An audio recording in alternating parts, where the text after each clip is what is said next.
Sebelum Anda menonton tayangan ini, pastikan Anda telah menekan tombol subscribe, like, comment, and share.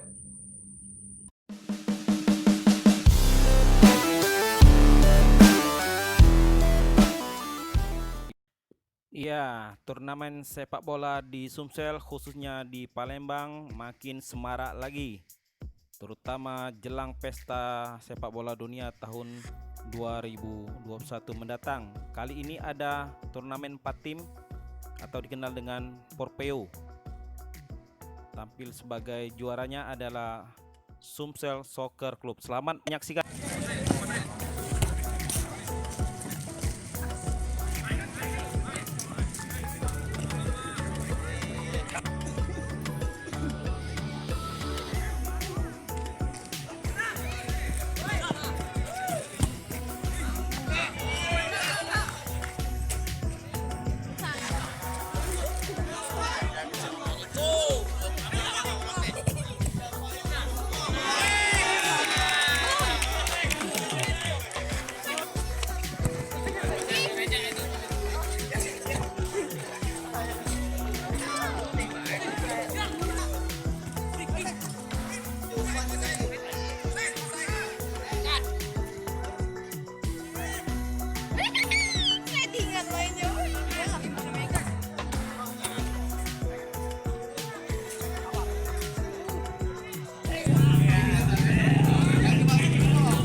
kalau event ini ya terkait alhamdulillah silaturahmi dan friendly games. Kita adain for view karena ada tamu ya dari Lampung, Tuan Muda FC. Kita silaturahmi lah, silaturahmi nambah jam terbang, nambah silaturahmi.